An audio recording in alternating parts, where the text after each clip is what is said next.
Welcome back, fourth graders. Before we get into today's lesson, which would be the coercive acts, or also known as the intolerable acts, we're going to go back and review some key facts and information before these acts. If you will recall that on December the 16th, 1773, a number of American colonists, many of those were Sons of Liberty, that secret organization, dressed up in Mohawk disguise, and dumped about 342 chests of tea into the Boston Harbor in Massachusetts as an act of protest. This act by these colonists was considered to be the first major measure of defiance against British rule. And such resistance began with the passage of the Stamp Act in 1765 and the Townshend Act in 1767. The colonists disagreed with the British sentiment that they should contribute in any form to the British debt, to pay that war debt. They believed that they should not be taxed because, remember, if you recall, their famous slogan was no taxation without representation.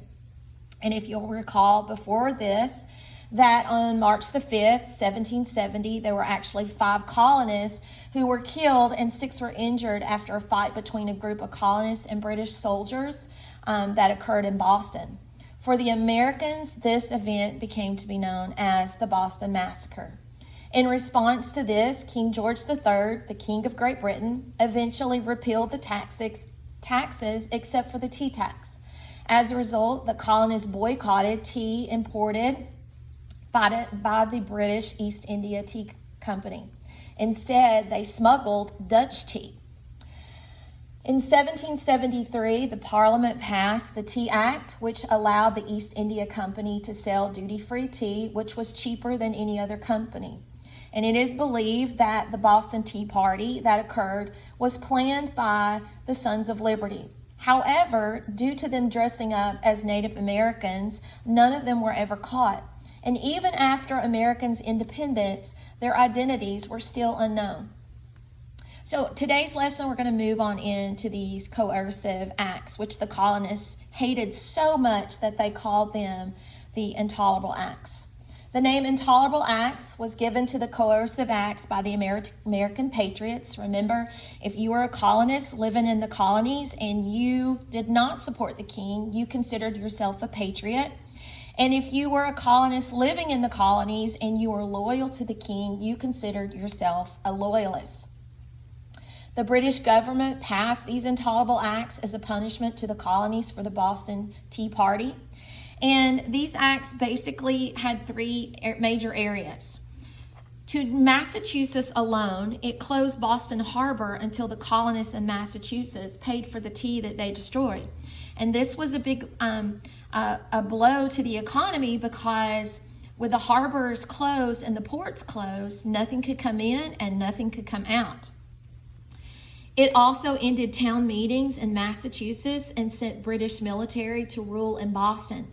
However, these 2 only applied to the Massachusetts colony.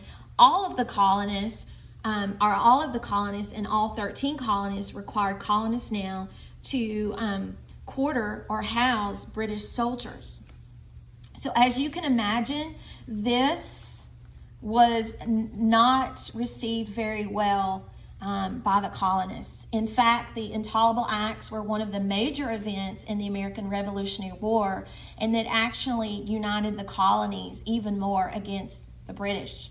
Many patriots spoke out and protested these acts because they believed they took away some of their basic freedoms and human rights.